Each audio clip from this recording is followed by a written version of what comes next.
If I can call the meeting to order, I'd be grateful. Thank you, everyone. Good evening and welcome to Crawley Borough Council's Overview and Scrutiny Commission meeting of the 24th of November 2025. I am Councillor Justin Russell, Chair of the Overview and Scrutiny Commission. There are no scheduled fire drills tonight, so in the event of the fire alarm sounding, please leave the building via the main spiral staircase and through the main reception doors. Once outside, please turn left and make your way to the fire assembly point located beyond the multi-storey car park on Exchange Road. If you're unable to use the stairs, please wait in the council chamber and you'll be guided by a member of staff to the evacuation lift. This meeting is being live streamed via the council's YouTube channel. Please note there is a no comments function available as part of this webcasting. The council is a data controller and will retain the data collected during this webcast. This will be done so in accordance with the council's published data retention policies. I don't think we don't have anybody in the public gallery, so I'll move on from there. Councillors are reminded to take note of what is displayed on the screens in the room, as this shows what is being recorded and the webcast. Cameras are currently set to capture you in a seated position, so please remain seated when speaking. You can request to speak as usual in committees by raising your hand. I will try and bring everybody in as timely way as I can. Please bear with me if I don't catch you first time. To speak, and so when you speak, please press the button and face the microphone. It will go green when you're live. We'll now start the meeting with apologies for absence. Do we have any apologies for absence? Thank you, Chair. We've had apologies from Councillor Hellier and Councillor Pritchard. Thank you. And we'll move on now to disclosures of interest and whipping declarations. Does any member have any disclosures of interest or whipping declarations?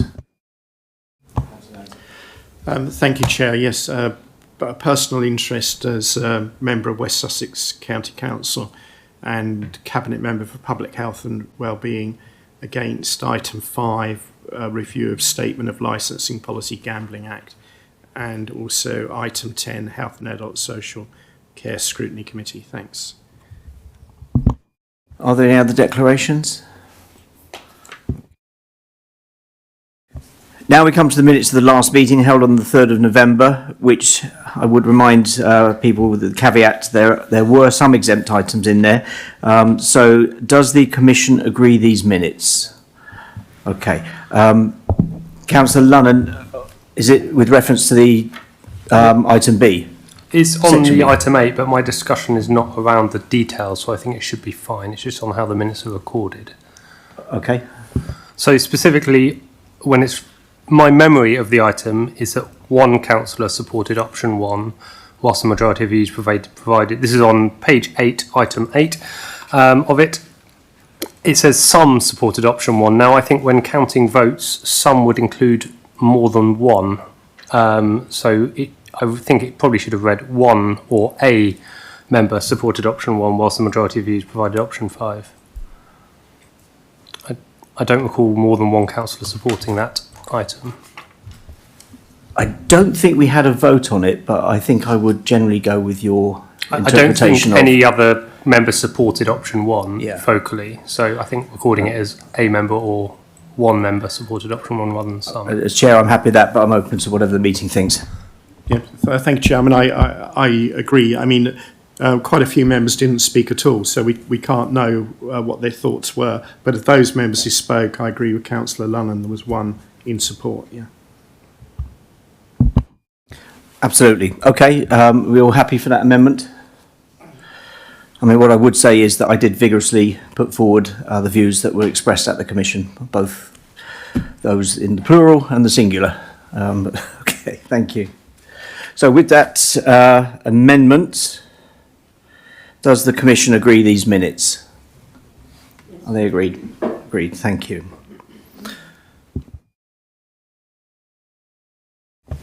Public question time, though we don't have any members of the public in the gallery, so we'll move on.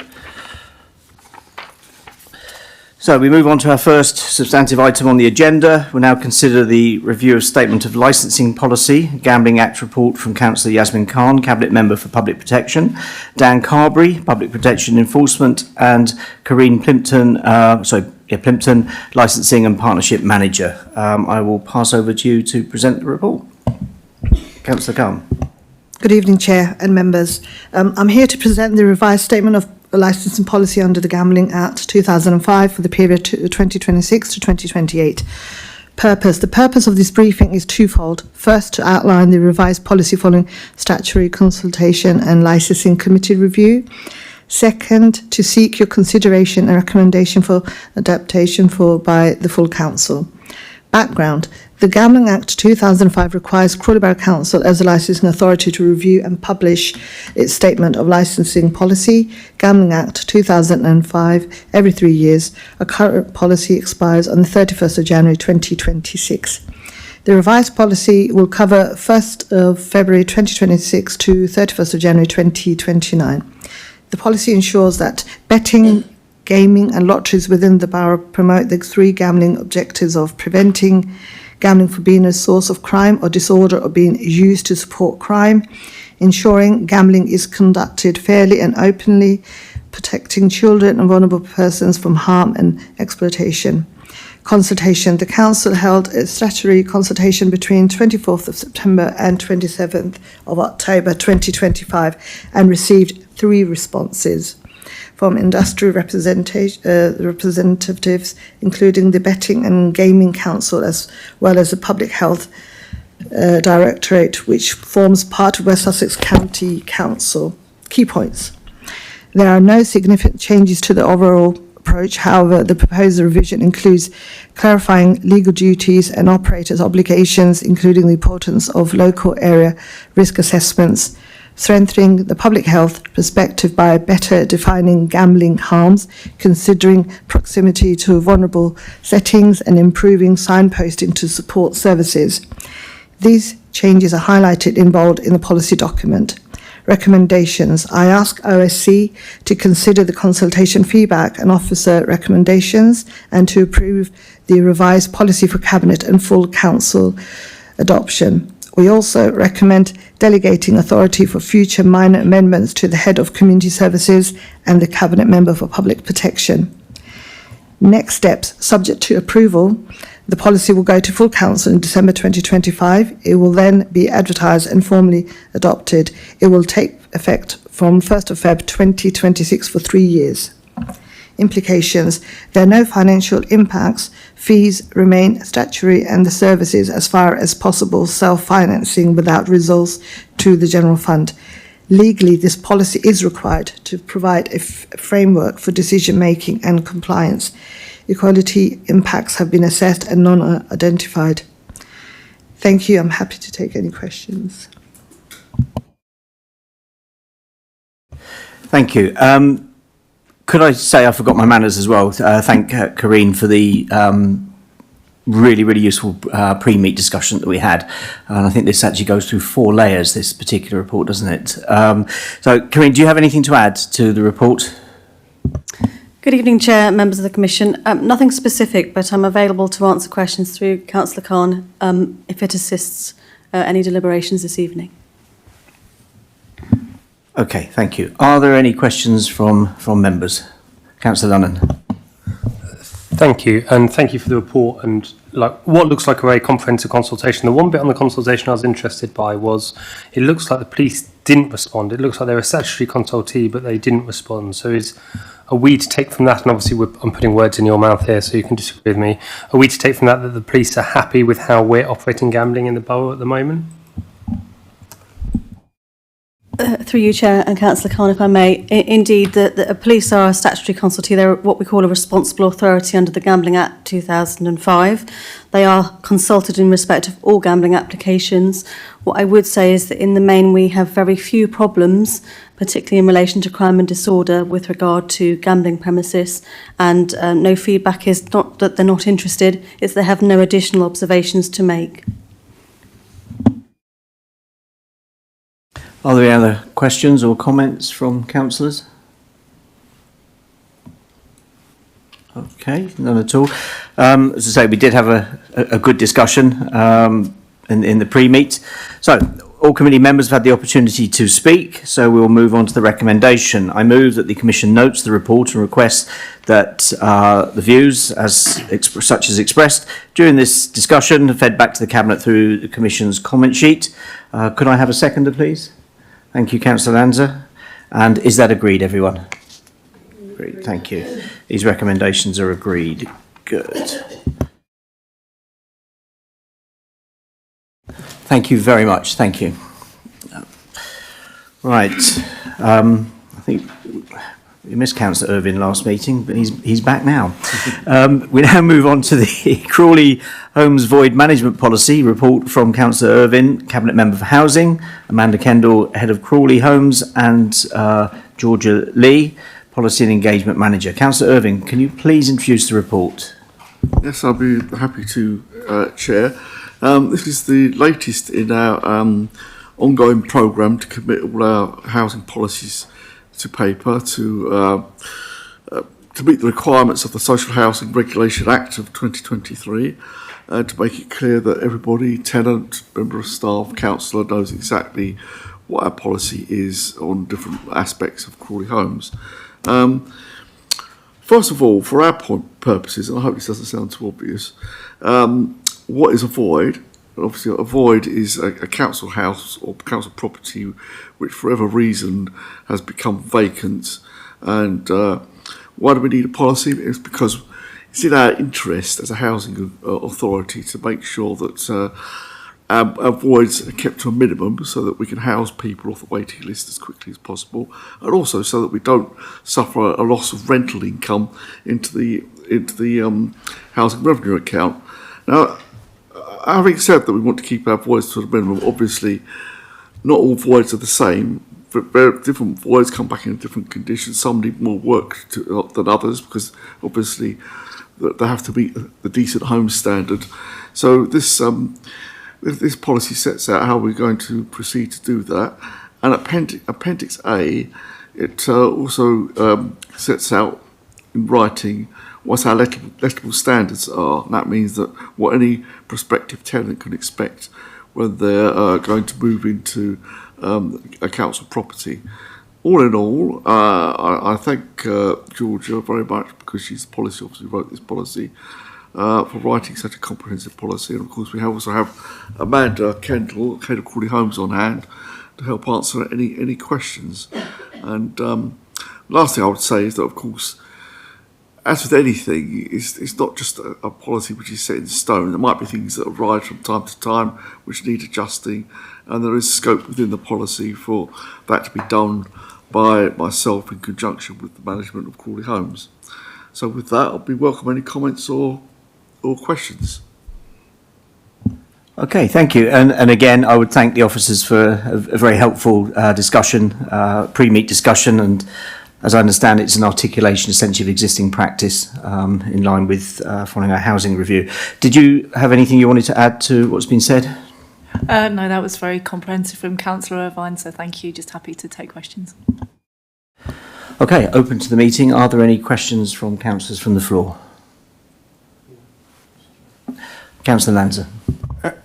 Thank you, Chair, and thank you for the report. I mean, I think the policy seems quite robust and determined in terms of the timescales that are in there for trying to deal with voids, and I think that's a very good thing.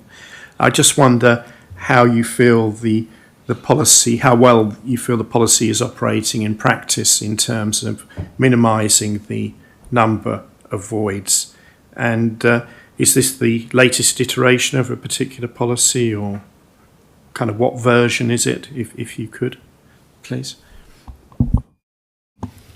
Thank you. So we can't actually minimise voids because obviously it is dependent on whether a tenant wishes to terminate their tenancy or not. We obviously are allowed to terminate tenancies ourselves, but would do that in very, very rare circumstances, only on order of the court, which is rare. So we can't predict when tenancies are going to come back. So in terms of minimising voids themselves, that's hard to say, but what the policy does help us to do is minimise void loss by making sure that the time a property is void is kept to an absolute minimum. We work really hard with the strategic housing team to facilitate that, but as Councillor Irvine said in the kind of opening statement, some of that will depend on the condition of the property coming back. Over time, we have seen that we do get a high number of properties back where they are in a really poor condition, but linking in with our stock condition survey and the ongoing programme, we'll have early eyes on really poor properties and can intervene much earlier through our housing management team. Can you just remind me of you had another question? Yep, thank you. Through you, Chair.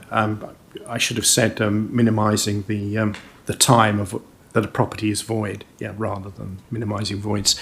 But which iteration of policy is this? Is it a kind of version 2, version 3, or whatever? Has it been modified recently over time? So this is the first version of our policy because, as Councillor Irvine had said, this was previously custom and practice, as most of what we deliver has been over the years. But with regulation and being able to set standards, clarify expectations to our tenants, obviously we've brought through a number of policies, this being one of them. We have set bespoke targets for our contractors as well. They're not specifically listed in that, but in order to drive our contractors to turn around properties, we have 5 10-day voids as well. We can rarely assign those targets because actually sometimes properties come back in a really poor condition. So it will be at the point they come back, we'll be target setting with the contractors as to how quickly we expect them to turn them around. So thank you, Chair. Thank you for those answers. Just on a specific area, and there's reference to it's in the policy, which is the succession of tenancy, and sometimes historically with this council and others, that's not always been well understood by all tenants, in the sense that succession is expected but not allowed under law, and set at a national level. How often do you kind of encounter that situation, and what impact does it have on the duration of a void?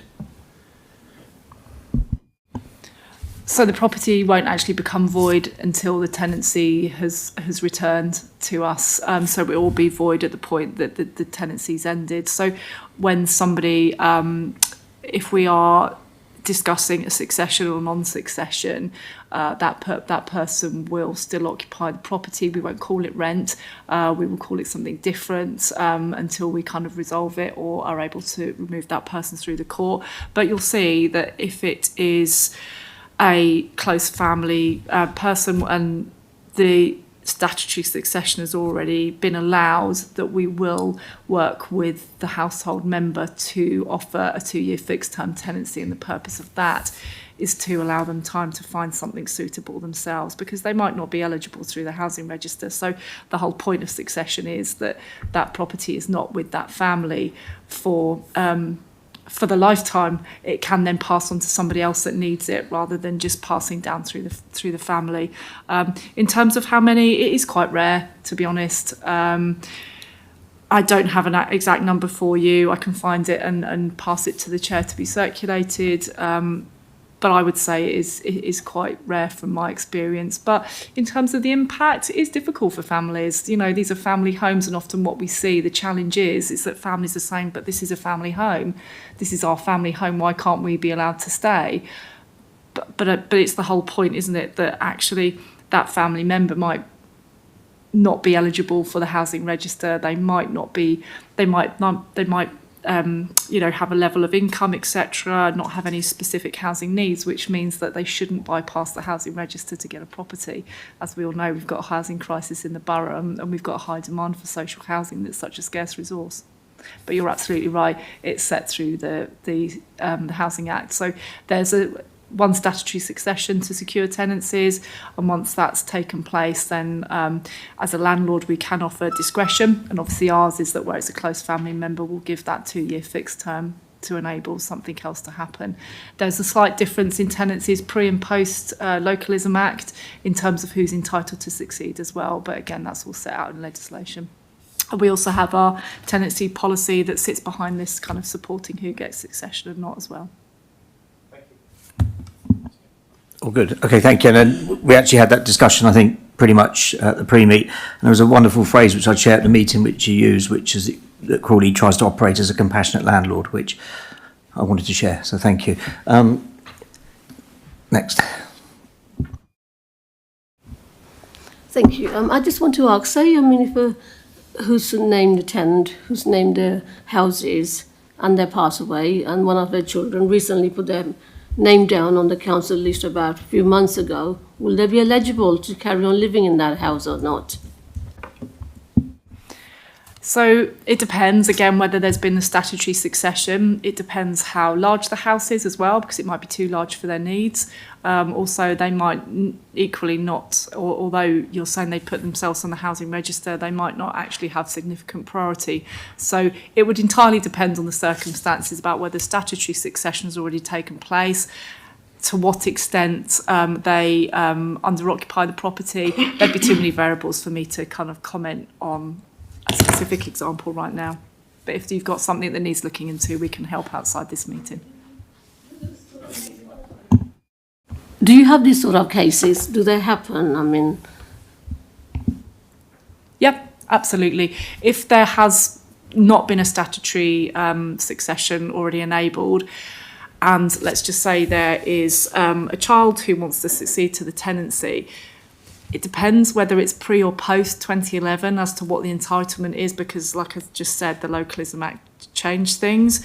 But also, if they would be significantly under-occupying the property, we might say you can succeed to the property, or you can succeed to the tenancy, but not at this property, because it would be too large for needs. So, there, like I say, there are lots of variables, so it's each case on its own merits. Are there any other questions from councillors or from the floor? Okay.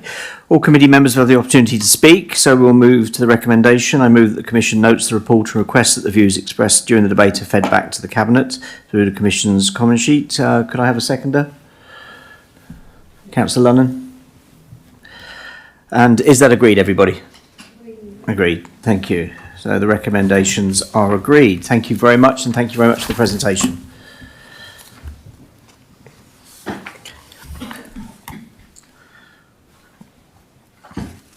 I'll just give the officers a moment.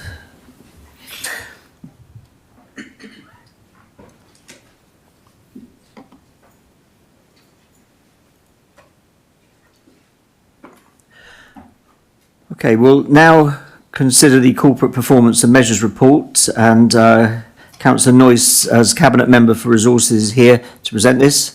And we've got Chris Page, Deputy Chief Executive, and Anne Pedlow, Corporate Performance Manager. Councillor Noyce, would you please introduce the report? Thank you very much, Chair. Corporate Plan Measures. Last month, the Council agreed a new corporate plan for 2025 to 2028. In this plan, the Council sets out its ambition and priorities for the next 2.5 years for the remaining life of this Council. This plan is important as it tells residents, businesses, partners and our staff what we want to achieve and what we will be prioritising. It makes clear our commitment to continue to serve Crawley for as long as the Borough Council is in existence. The next phase of the corporate plan is to develop measures against which we can report on progress. The Council agreed that we would report back to HASC twice a year, and so that we would produce measures against which this progress could be assessed.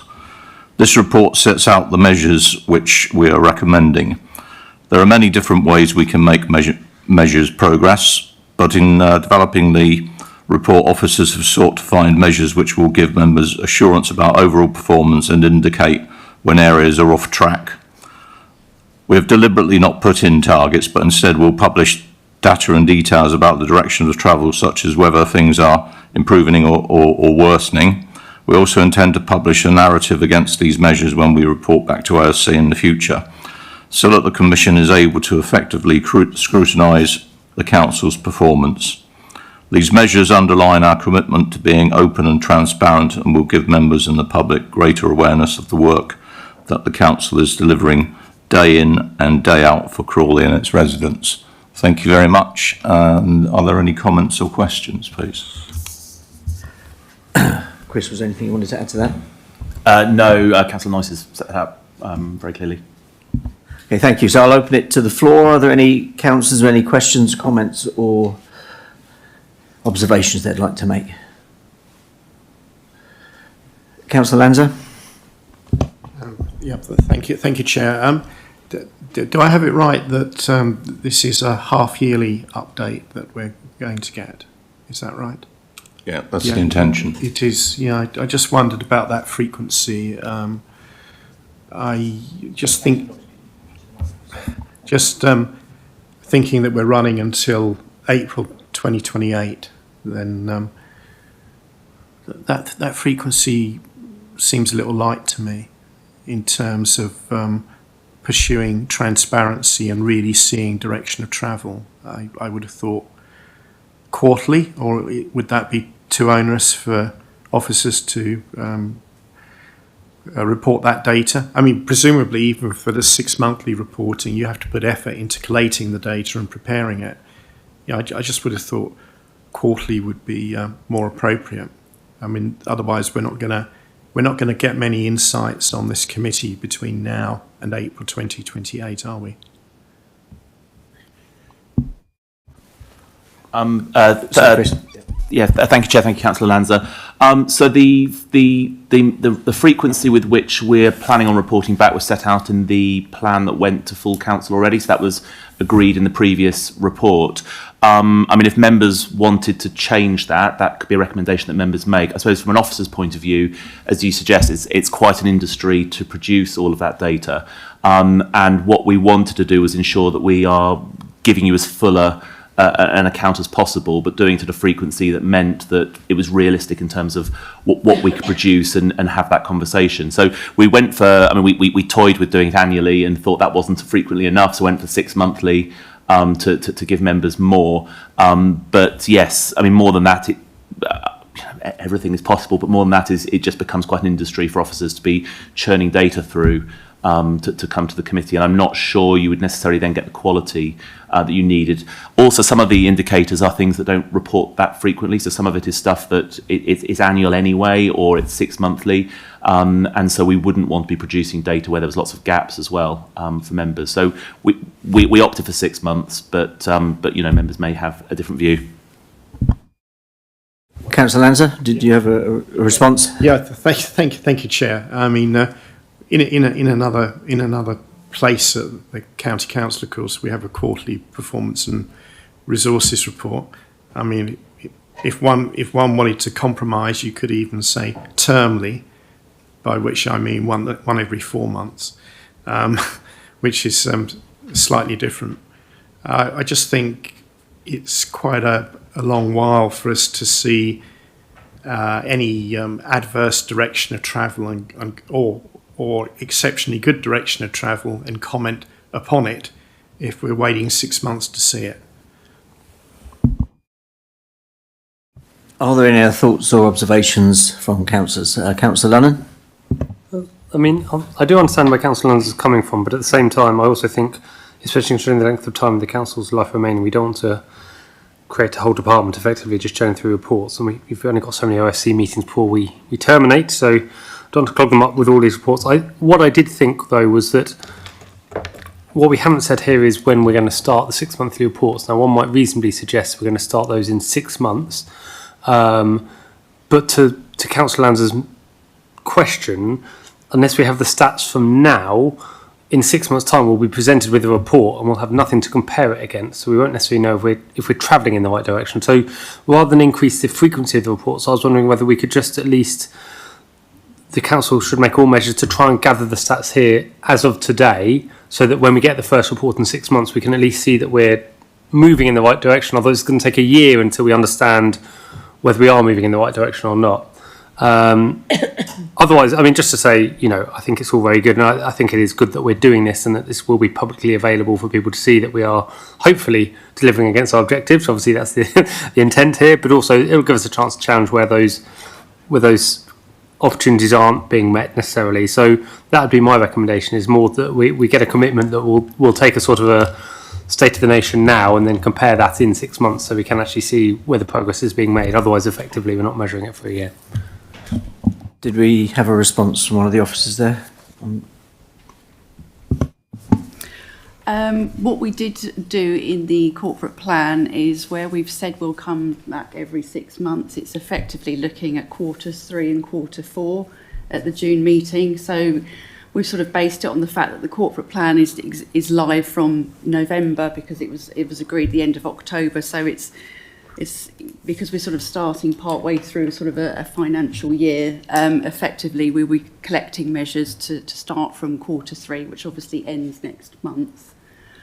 So hopefully when we come to do the first report in June, that ideally should cover 2 quarters.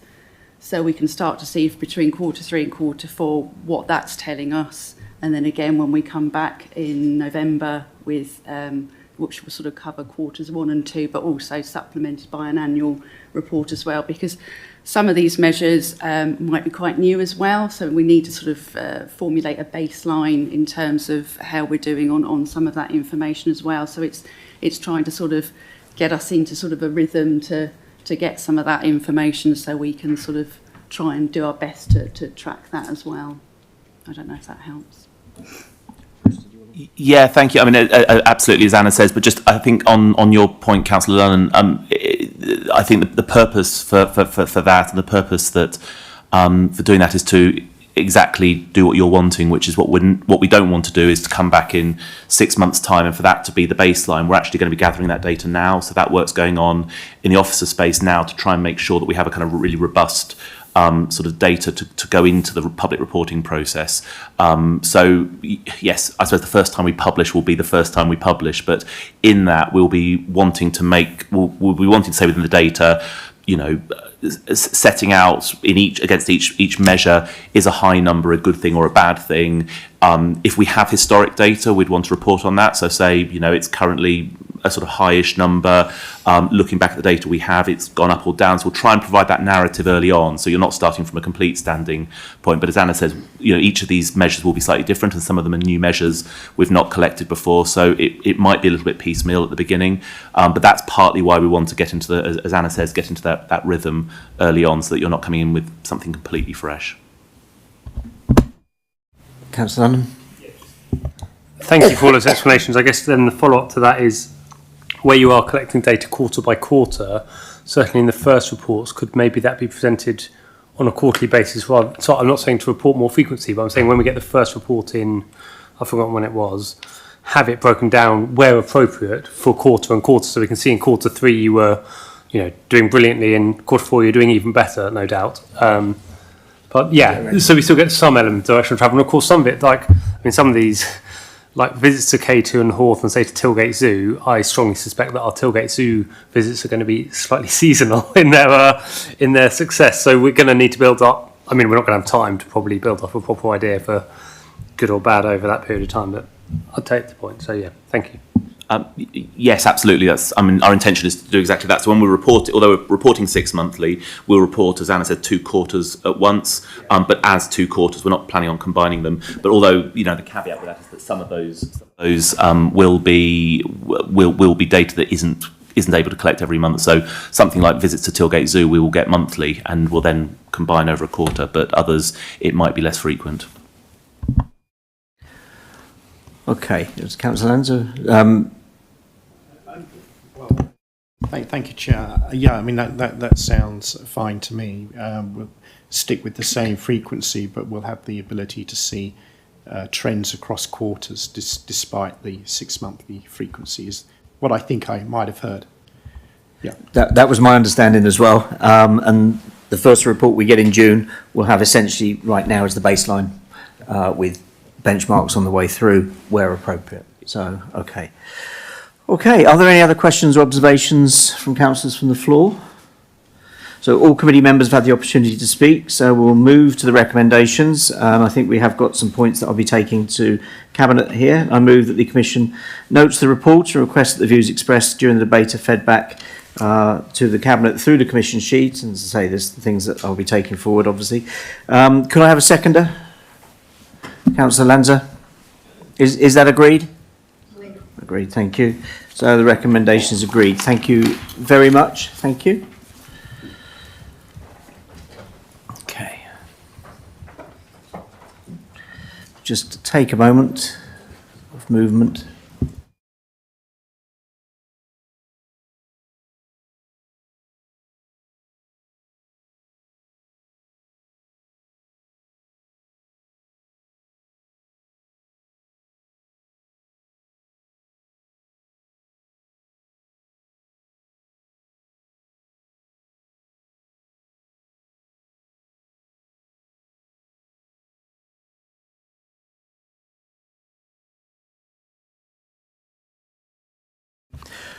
Okay, thank you. Are you guys all settled and ready? Good. So we'll now consider the Budget Monitoring Quarter 2 with a report from Councillor Jones, Caroline Martlew, Head of Corporate Finance, and Vicky Basley, Chief Accountant. Councillor Jones, could you please introduce the report? Thank you, Chair.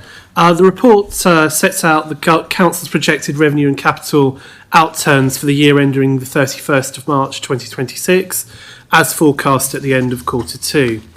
The Quarter 2 report is a comprehensive report detailing the variances from the approved budget, the progress of service reductions, and new income activities and updates on reserves. The net service variation on the general fund has improved, with the impact on the general fund balance being broadly neutral. There's been an increase of £6,000. However, there are significant areas of cost pressures which are balanced by additional investment interest of 1.130 million. The main reason for the increase is that the Bank of England cutting interest rates slower than first projected, higher cash balances from slippage, and the increased number of right to buys. All this is covered in the body of the report. The main cost pressures summarised, Chair. Ashdown House void costs are now projected to be £785,000. As members will recall, we have issues with RAC in parts of that building, and officers are working actively on bringing the rectification works forwards.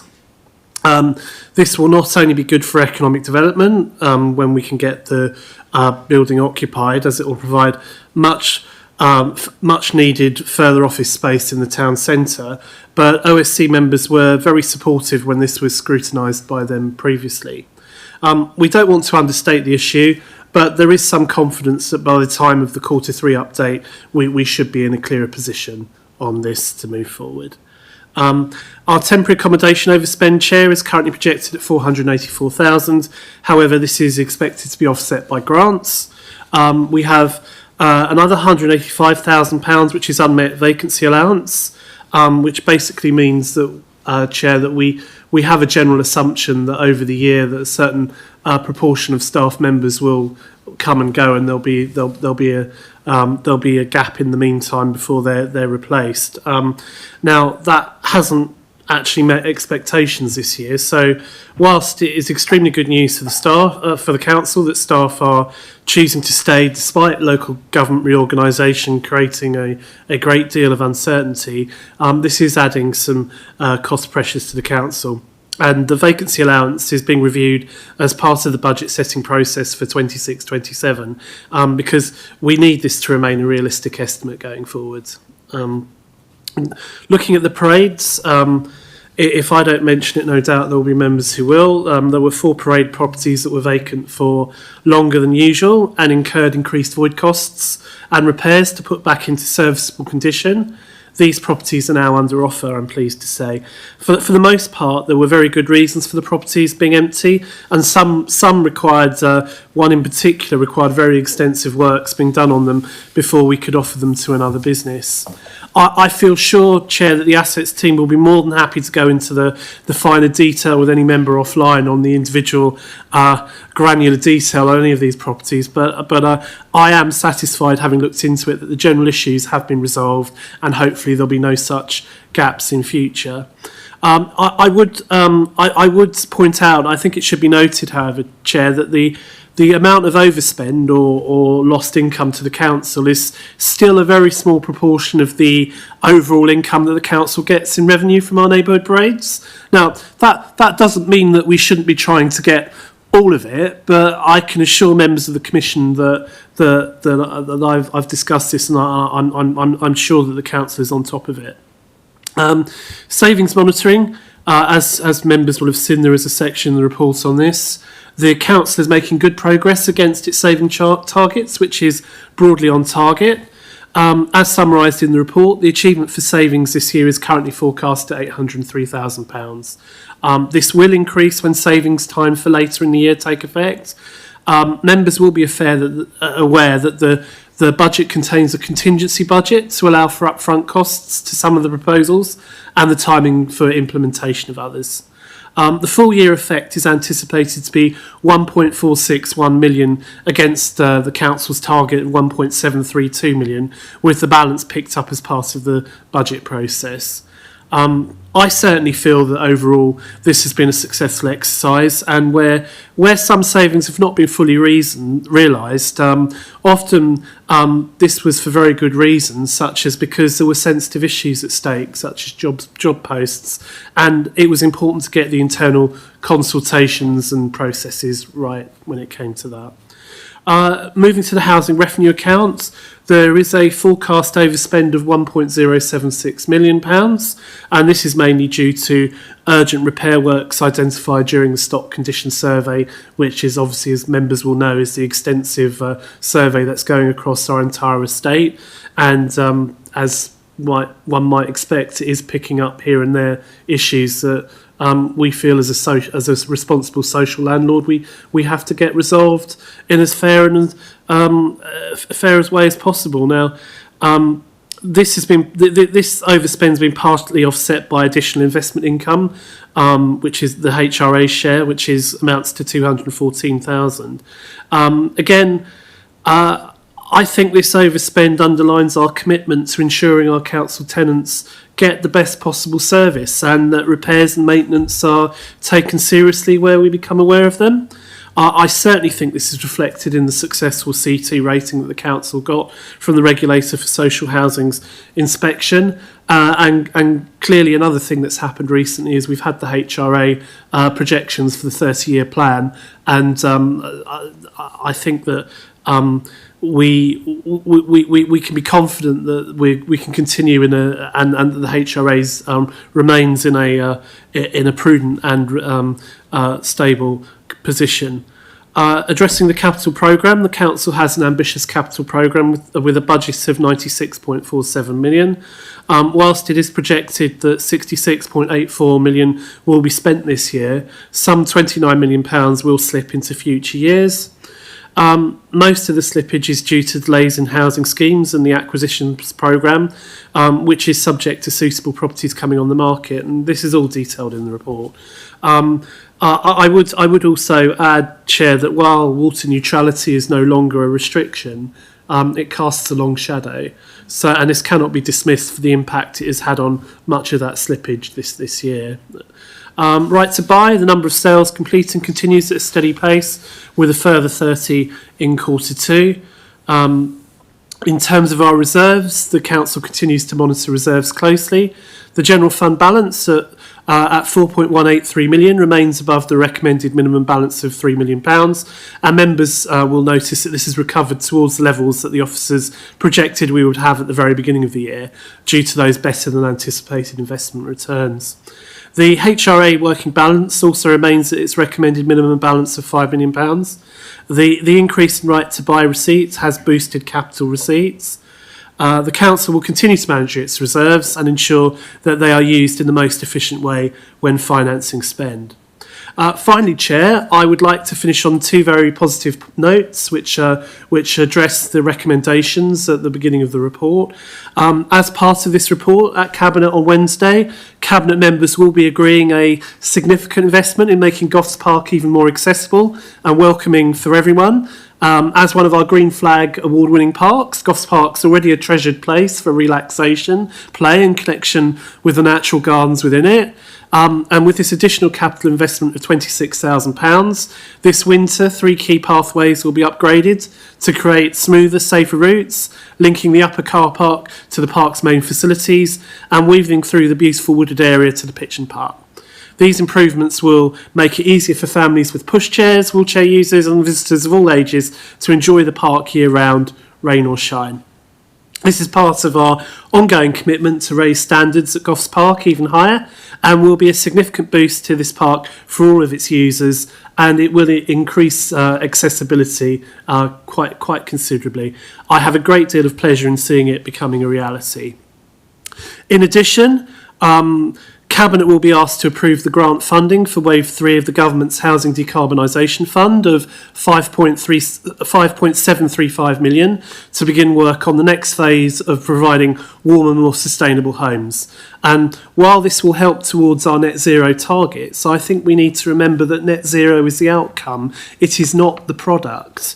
What people will get through this work, upgrading the insulation and installing new heating systems, is that it will be making their homes more comfortable, reducing energy bills and improving air quality.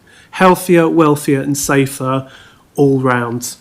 Over 1,500 homes in our local stock have already had this work done on them, and this will ensure that a significant number more will join that achievement. I absolutely think we should be recognising this government money in addition to the investment in warmer homes that Crawley Homes is making as part of this from the HRA, and also that we are one of the few authorities who have successfully bid for all waves of the fund as well, I believe I'm right in saying. So this will do a lot of good for people, and it is a marvellous success story. Thank you, Chair. Excellent, thank you very much. And again, thank you to the officers for the pre-meet that we had and questions that were discussed through there. Did you have anything you wanted to add to what's been said? No, nothing to add, Chair. Happy to take questions if required. Okay, I'll open it to councillors. Are there any councillors that have got any questions from the floor? Councillor Lanza. Thank you, Chair, and thank you for the report. Just a few other highlights, I think. The level of the General Fund reserve is much better than was projected a little while ago, standing at over £4 million, I believe. And also, I think in the report it's worth noting that the savings have been by and large achieved or look like they're going to be achieved, and I think that's quite significant as well. Turning to page 150, and paragraph 5.1 on the general fund, we see this dramatic variance, positive variance in investment interest of about, I think, £830,000. And when you look at that table, the deficit variance for the deficit at Q2 is £232,000. Now, it's very clear that given that the cabinet spend is more than £1 million more than was projected at Q1, it's very clear that the only way we've got the deficit down as low as £232,000 at Q2 is through the presence of this increased amount of investment interest. That's the dominant factor in that table. And one of the reasons for that, of course, is the Bank of England being unable to, or feeling unable to lower interest rates because of persistent relatively high inflation. And, I don't know who we thank for that in particular. The other factor, of course, in terms of generating that extra interest to limit the deficit on the general fund, the other factor is the incredibly large slippage in the capital programme as reported on page 156 and other parts of the report. Now, Councillor Jones mentioned the bulk of the slippage comes from the council housing capital programme, but it's only just a majority, isn't it? Because 13.6 million of the slippage is in the general fund capital programme. But more importantly, if you look at the overall capital programme, it's a slippage of £29.6 million into future years, which is a very high percentage of the capital programme. And I think it's a cause of persistent concern. Now, there's a lot of reasons given, paragraphs 9.2 onwards, and for the general fund capital programme slippage, and 9.15 onwards for housing revenue account capital programme. But I mean, what occurs to me, because this has been happening for quite a long time now, where we have quite lofty promises from the capital programme, but a failure to deliver a third of it or whatever, approximately that, is I do sense that there's, given the range of reasons that we encounter in practice, there's a level of optimism bias in the estimates for the duration of capital projects and for the, to some extent, for the expenditure on them. Now, you can, as an individual, have a philosophy of thinking from a point of view of my glass is half full rather than my glass is half empty. But I think with these capital programme projections, when they're set, it's more like a glass that's 9/10 full. And there's that optimism bias that we should perhaps learn from when setting a budget and estimating the delivery profile for these capital projects. Thank you. Was there any response that Councillor Jones or officers would like to make on that?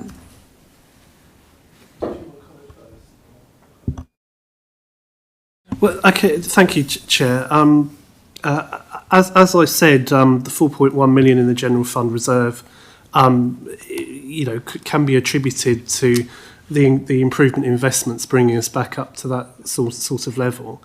And yes, I have to agree with Councillor Lanza. It is pleasing that we have largely achieved the savings that we anticipated. But the design was there to ensure that we put forward realistic savings to begin with. It wasn't sort of hopeful savings, or as I can remember in local government in halcyon years gone by, sort of hoped that if we spent to save, we'd achieve savings through general efficiencies.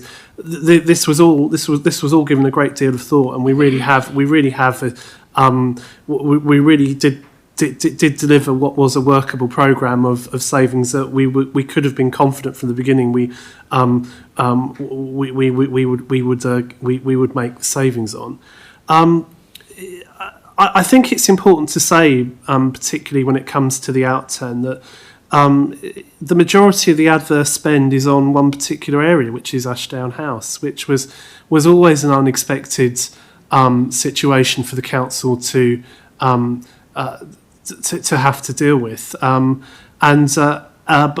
all I can say at the moment is that that's actively being worked on, and hopefully we will. It will become less significant in future outturns, but obviously we're not there yet. In terms of the capital programme, yes, there have been delays. Yes, there have been underspends. We will have to bite the bullet on spending for some of these capital programme particular activities, for want of a better word, and no one's trying to say otherwise. In terms of I mean, I'm not saying Councillor Lanza is suggesting this, but I could imagine some councillors indicating why don't we reduce our ambitions, because we could make some excellent money on the investment money that we would get from just having it sitting in reserves. But I wouldn't accept that. I think we have a programme, and it's important that we deliver it. I mean, for example, the ultimate example I can think of as spend to save would be our costs for temporary accommodation would be quite significantly reduced if we had some of the units in place that were relieving the pressure on our need for nightly paid accommodation, for example. Is there anything we can be doing to expedite the programme? I do ask quite frequently, and I get assurances from the officers that there is no undue delay, and obviously with all of our individual projects there may be intricacies. I think it needs to be recognised that we're trying to do an awful lot at this council, and although one could argue or one could perhaps suggest, does one want to reduce what we do?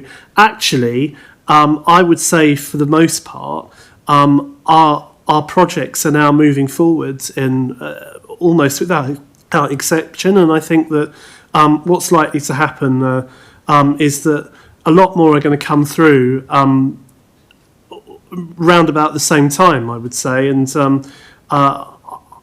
I wouldn't agree that it's optimism bias that at the moment. I think we're trying to deliver a lot, and I think probably things are further advanced. But again, I cannot understate how much water neutrality prevented an incredible amount from happening. And it's not an excuse, it's the reality. And I actually think, give us another 6 months, and members here will absolutely see things coming through left, right and centre, because that was one of the major impediments to it. I'll finish there. Okay, I mean, it was a discussion, but not at a particularly high level that we had in the pre-meeting, that ultimately interest rates may go down. We may have less investment income balance in the current account and the capital programme. Once the very ambitious and excellent capital programme that we've talked about before, again, may reduce our capacity to earn investment income, which I think is part of what you were alluding to, Councillor Lanza. So we have to be wary of that in the medium term, medium to long term. I say long term. There's not really a long term left, but that is something that we have discussed. So if there are any other comments, did you want to come back and then I'll come to Councillor Lanza? Yeah, well, thank you, Councillor Jones, for that measured response. Just on water neutrality, there will be a substantial part of this capital programme which was framed and estimated in the full knowledge of the restrictions of water neutrality. So the estimates would have been put in place when water neutrality was apparent and when it was with us. And I think what this looks like, and it's great that we've managed to reduce the variance on the deficit on the general fund, and that's all good. But you can't help but think that we're getting a positive out of two negatives. So we're relying on negatives to generate that positive outcome, one of which is the incredibly large slippage on the capital programme, and the other is the relatively persistent high inflation rate, meaning that the Bank of England hasn't been able to go below 4% on the interest rates. So we've been relying on two negatives to generate a positive, and to boot, we've got delays on a capital programme. Now there's an oversimplify here, but there's an estimating philosophy that used to be called inch stone planning. So if you work with an organisation or an individual and they estimate it's going to take them 100 days to do something, and they take 120, when they come back to you on another project and they estimate 300, you make it 360, and you keep doing that repeatedly, and you lose your optimism bias, because gradually the ratio between what they estimate and how long they actually take gets nearer to 1.0. I just mention it. I just think we need to use more of our experience of actual timeframes on capital projects to frame our capital programme and its estimates. Okay, yeah, if there's a... Well, yeah, I mean, I can pass this back to the officers, but whenever I've received reports or estimates from the officers, I've always asked if it's a realistic estimate, and I've always been told it is. I think sometimes there are ongoing delays for a number of reasons, but I mean, it's not strictly speaking true that all our projects, everything is worked out and expected in advance in terms of the capital. I mean, for example, like, you know, the Breezehurst scheme, for example, officers didn't initially think it needed to go back to planning because of the water neutrality, but sadly it does. So that is another thing, for example, just to give you one example of where actually things don't always go quite according to how we anticipated following looking into it. I think that's the best way to describe it. And then, of course, there are other projects, for example, that I've inherited, like the Three Bridges station improvement project that I really don't feel I can be held responsible for the continuing delays on that. Which again, the other thing to bear in mind as well is that with some of the projects, and I can certainly think of a few that I don't care to mention directly, we are reliant on external third parties doing things, and which we cannot necessarily exercise full control over. And if they don't do it, or they don't do it as quickly as we want, then that adds additional delay. Okay, thank you. I've got two further councillors I've seen so far, Councillor London and Councillor Rana. Thank you, Chair, and thank you, Councillor Jones and the officers for the report. I'm not going to touch on the capital programme, so we can move on from that for the time being. Three different things caught my eye, I suppose. The first of all is on the government new burdens funding. Now, when we discussed this last time, you were confident the government were going to fully reimburse us, and we're still confident this time, but I'm slightly more concerned about it because, of course, the costs have gone up. And what it says in the report is that currently the council has yet to receive any payment. So, also I think last time it was about 2.2 million or something like that. It's now up to 3.06 million. So it does concern me that we haven't received any of that money yet in the report. And also, I guess my question, I'd be interested to hear whether we are, how confident we are on that. And secondly, whether we'll receive any interest on that 3.06 million that we're expecting, or whether that number already includes the interest. Secondly, on one of the points of sort of big expense is Ashdown House, as you mentioned, and obviously I think it's frustrating for all involved that that's as it is.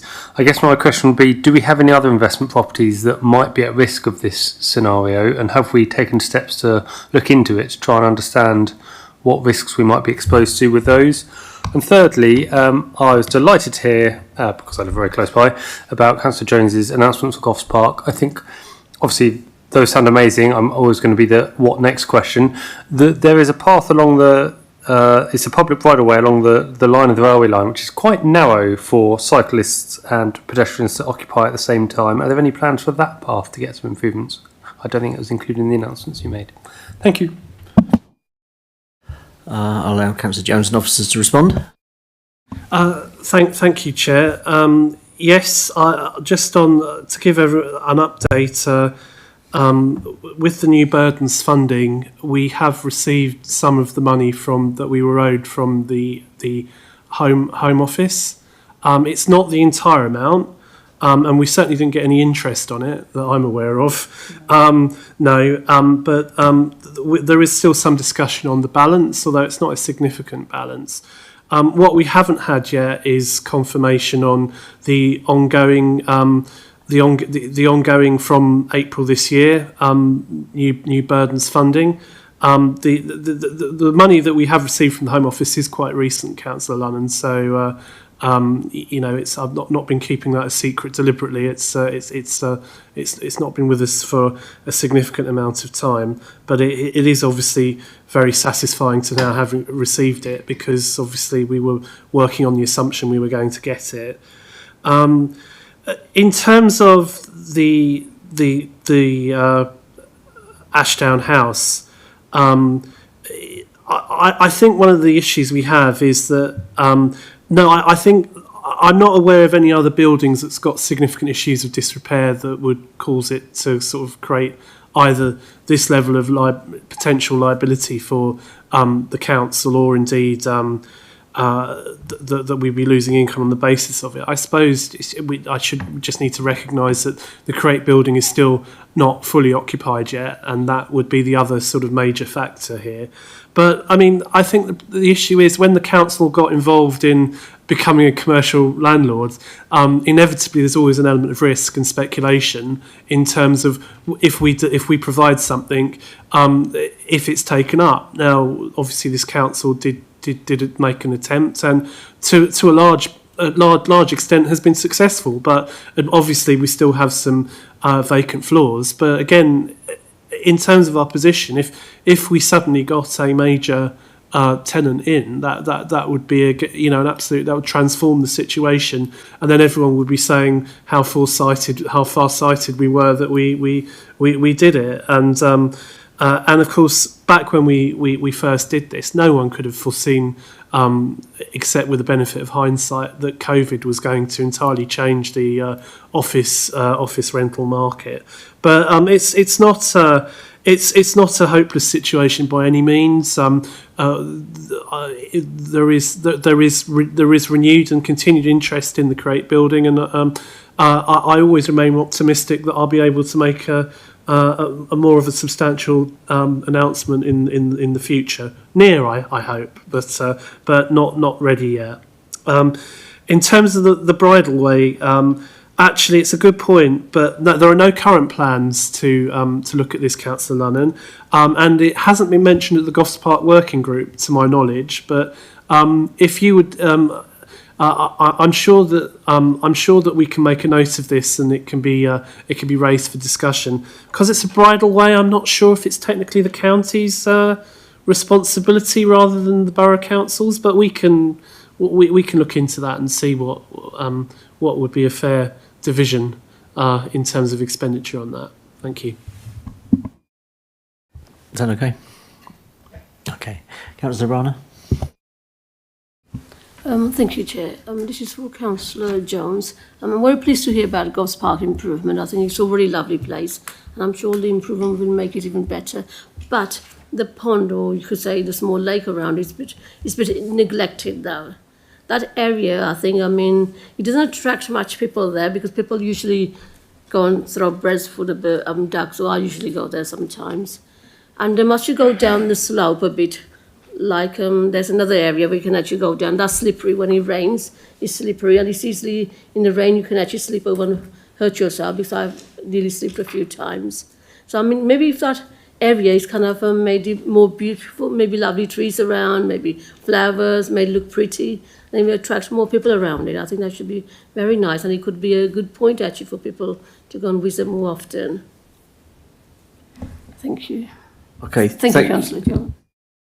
I don't know if there's any brief response there to the ponded area on Goss Park, but I'm slightly worried we're drifting away from the substantive matter here. There is a brief answer, Chair, on this. Thank you, Councillor Rana, for your question. There is active work that's going on at looking at the pond. Sounds like you need to become a member on the working group, Councillor Rana. But I can absolutely assure you that this has been given detailed consideration with a view to some prompt action being taken in the not too distant future. And I take your point about the slippage and things like that, but hopefully, particularly if we've got sort of paved paths, that will actually assist in that, because I think we're all aware that Goss Park does have a bit of a gradient, particularly if you're going up to the main house. But thanks very much, Chair. That said, it is one of the wonderful features of Crawley. Are there any other questions, observations from the floor? Okay, so all committee members have had the opportunity to speak, so we'll move on to the recommendation. I move that the Commission notes the report and requests that the views expressed during the debate are fed back to the Cabinet through the Commission's comment sheet. Can I have a seconder? Councillor Lanza. Is that agreed? Is that agreed? Yeah, agreed. Okay, so the recommendations are agreed. So we will now move on to the Treasury Management Mid-Year Review, and again also from Councillor Jones, Caroline and Vicky. Councillor Jones, can you introduce the report, please? Thank you. Thank you, Chair. This is the Treasury Management Mid-Year Review. This report provides an update on the Treasury Management activity for the first half of the financial year and highlights compliance with the Council's policies previously approved by members. The key highlights are that the Council was in compliance with the approved Treasury Management Strategy. The Council received an average rate of return of 4.31% from its management of its day-to-day cash flows, its Treasury investments, and this exceeded the average rate achieved by other local authorities. The Council also has non-Treasury investments, specifically its commercial properties. These achieved an average return of 3.95%, including the Create building, which is not fully occupied, and the empty Ashdown House. The Council's only external borrowing is the Public Works Loans Board borrowing taken out in 2012 for HRA self-financing. The HRA is paying this down each year. Appendix B shows we have a good number of deals locked in that mean that we'll exceed the income budget for 25-26 as detailed in the Q2 budget monitoring report. This is very satisfactory. There are also a number of deals that go into the new financial year that means that a level of income is already secure for next year, which is also excellent news. And the Council continues to prioritise the security of its capital. But the overall point is that we remain within the parameters of our policy, and it's looking positive. Thank you, Chair. Thank you very much. Again, are there any questions or observations from the floor? Councillor Lanza. Thank you, Chair. Well, I think it needs to be said that it's quite an achievement to have achieved a return of 4.29% over the period, and all credit for getting that rate on the council's investments. Okay, thank you. Thank you very much. It is pretty stunning, it has to be said. Although, again, in discussions, we did notice that the two best deals are going to run out fairly shortly. But hey-ho, make hay while the sun shines. Are there any other comments, observations from the floor? No? Okay. Then all committee members have had the opportunity to speak, so we'll move on to the recommendation. I move that the Commission notes the report and requests that the views, such as they are congratulatory, are fed back to the Cabinet through the Commission's comment sheet. Could I have a seconder? Okay, yes, thank you. And is that agreed? Sorry, Councillor Moses, second, did you catch that? Yeah. Is that agreed? Agreed, thank you. Right, that takes us on to the last meeting of HASC on the 21st of November. We'll just give officers and councillors a moment, if that's okay. Councillor Khan. Yeah.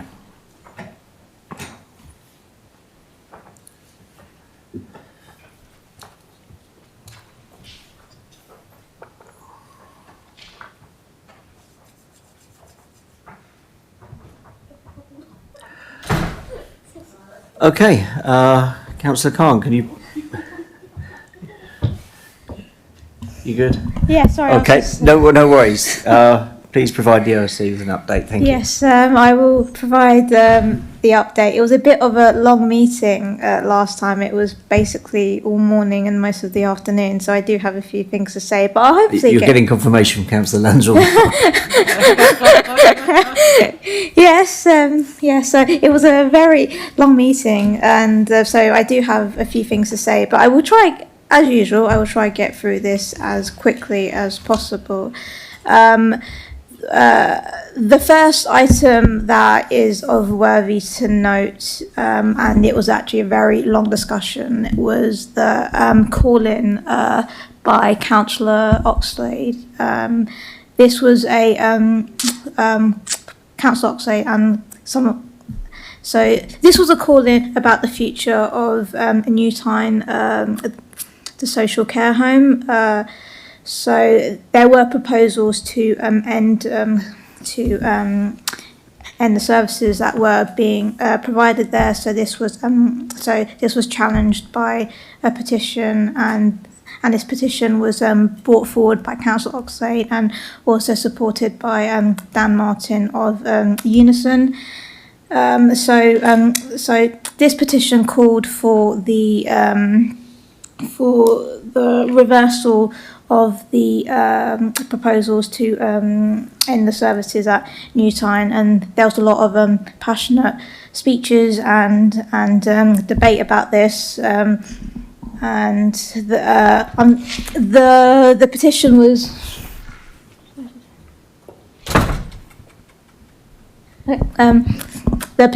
was unsuccessful. So it does look like the committee will implement decision that was being put forward. So, the next item of worth note is the Sussex Winter Plan from November 2025 to March 2026.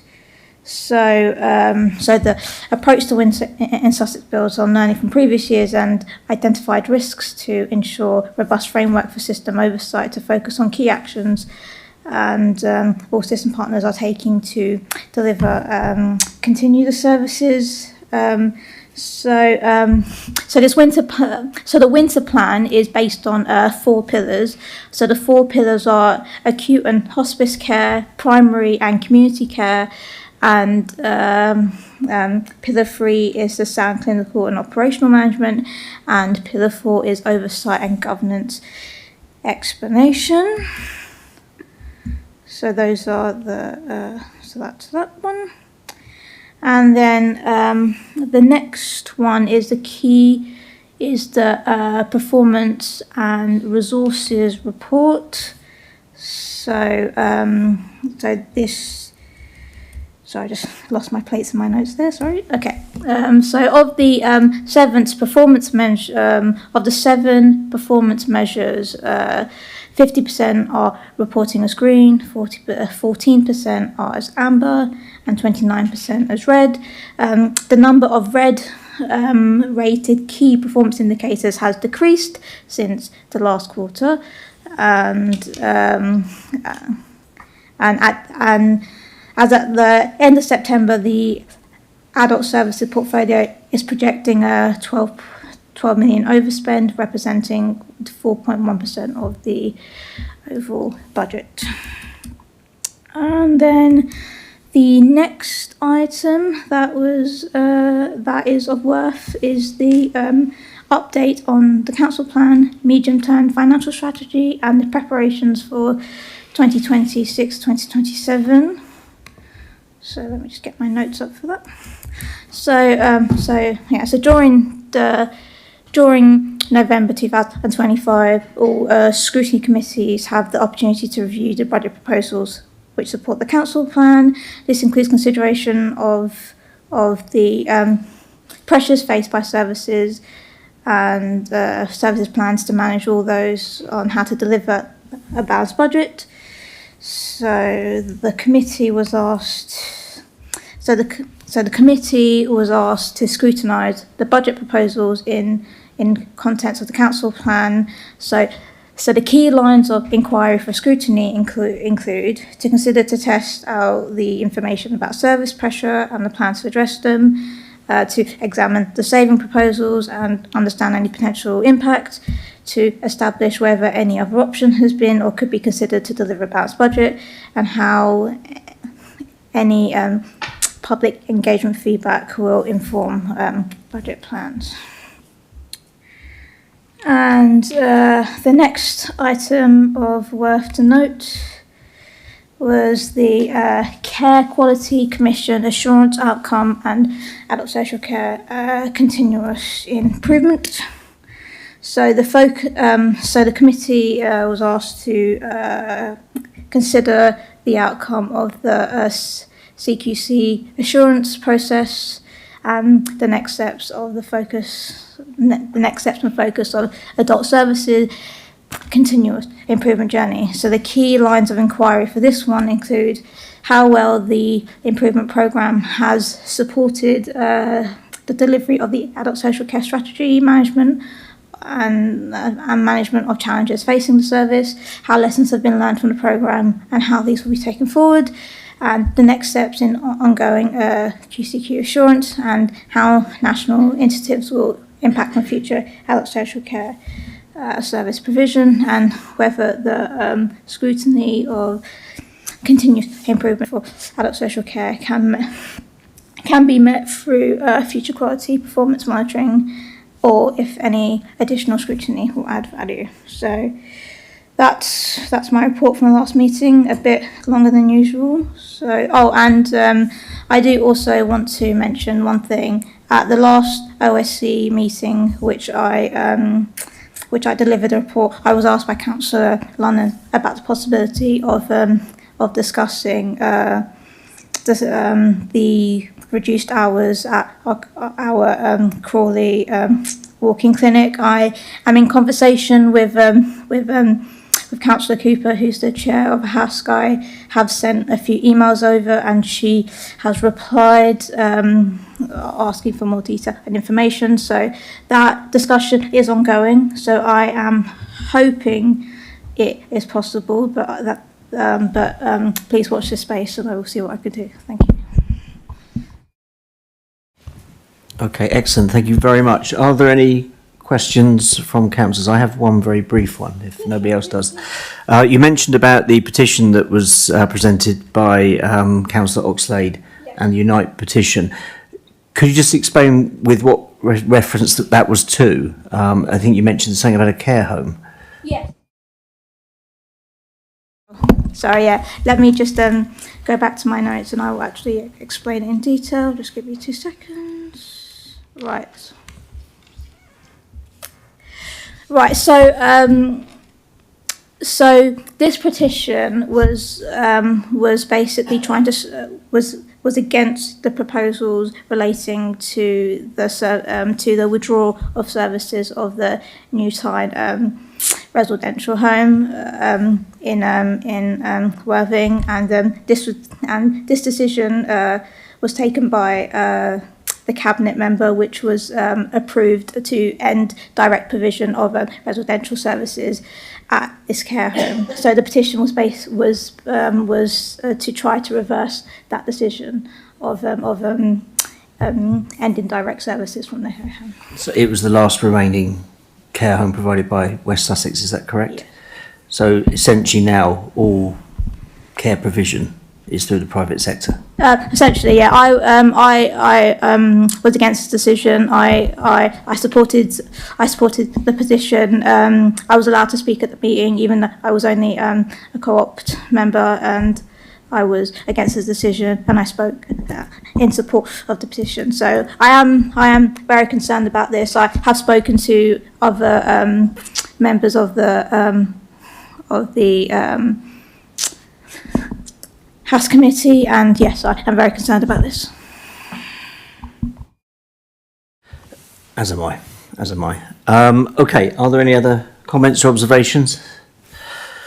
Okay, thank you very much for that report. As there are no other questions, then we come on to item 11 on the agenda, the forthcoming decision list, which is featured on the agenda and also on the council's website. I will ask Heather to list those that have been referred for the next meeting in January, and also what items are potentially due to be considered further down the line into next year, although I'm aware cabinet reports may move. Over to you, Heather.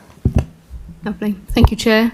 Yes, as the Chair has just mentioned, I'll be listing those that are coming forward to January's meeting, but I'll also then review what is going to be coming forward to OSC in February and March as well.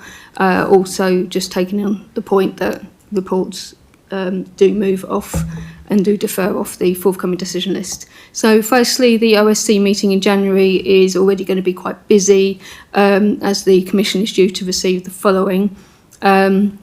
You usually receive the Safer Crawley Partnership update from officers in January.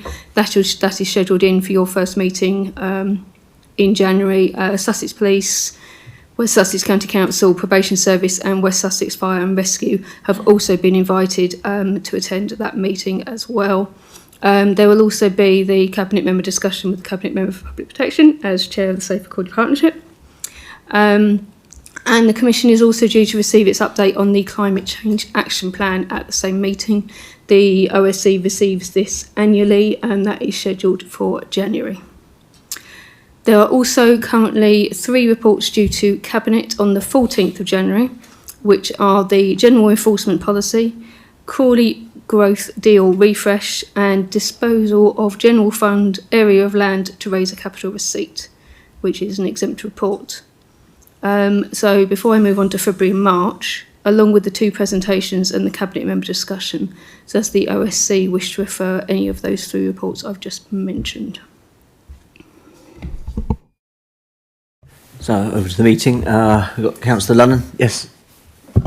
I realise my second question might be difficult for you to answer, but roughly what are the values concerned with both the Crawley Growth Deal Refresh and the disposal of the General Fund Area of Land, without breaking some of you're not allowed to say, but it'd be interesting for us to get an idea of the value of it before we know whether you want to, you know, what's the minimum amount of land in accordance with our policies that would have to go through this process. And we should be able to say that because that's a public policy, I believe, to give us an idea. Okay, I'll open that to the officers. It is, but I need to come back to it. I'll look it up in the Constitution, but it would be coming forward. It would be a cabinet decision.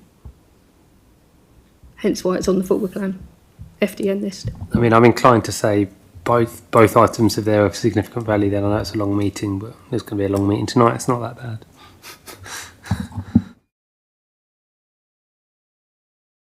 Okay, I have the proposal for both items to go forward. I mean, this has been presented by Heather and further meetings as well, because of discussions we've been having on previous items that we've discussed at OSC. So it's perfectly valid for put these forward for that meeting.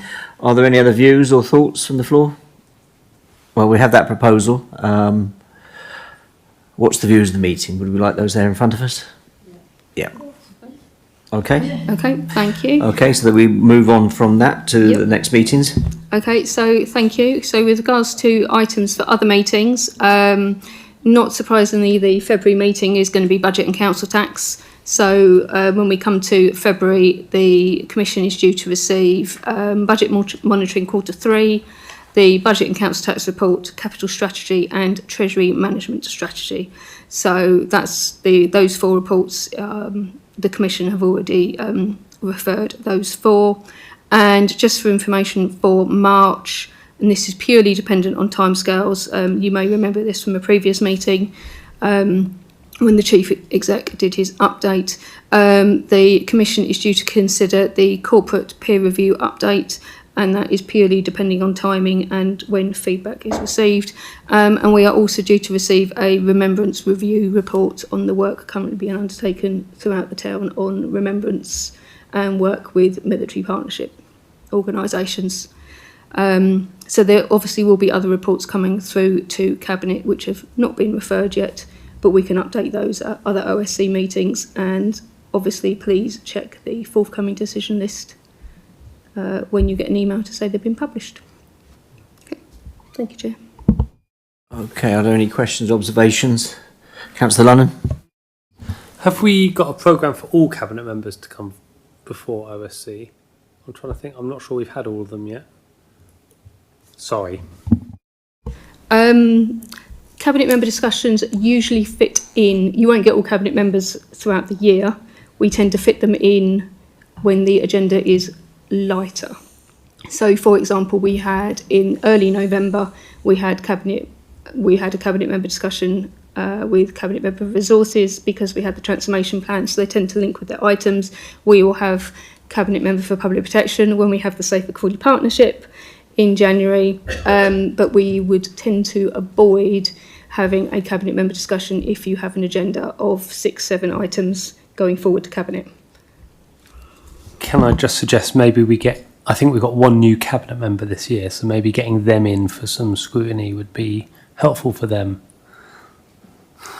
You know, just because they've not gone through the process before, whereas Councillor Khan's been through this before, so just for new members, new Cabinet members to make sure they're being held to account. Absolutely. Shall we liaise on that and possibly looking at March? Yeah, we'll see what items are on the agenda. Councillor London's heading for a very long meeting on that one. We'll see what items are coming up.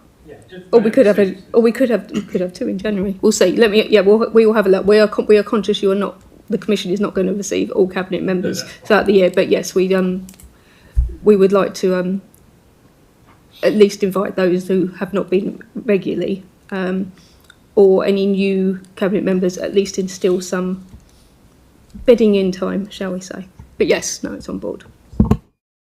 And just very quickly again, just so that the Commission's aware of discussions that I as Chair have been having with Heather, the Remembrance Review report, I suspect ideally we would have wanted it slightly earlier, but recognising that following our discussion, it was very quickly that many of the involved stakeholders will be going into preparations for fundraising and the acts of remembrance, and then having had the fortune of being involved in some of them, I've just seen how intensely busy that is, and at this particular moment they're now recovering from them.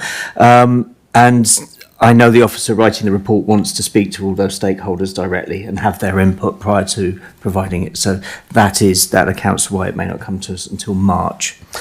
Okay, thank you very much for that. The supplementary agenda, as we don't have a supplementary agenda, no items on there.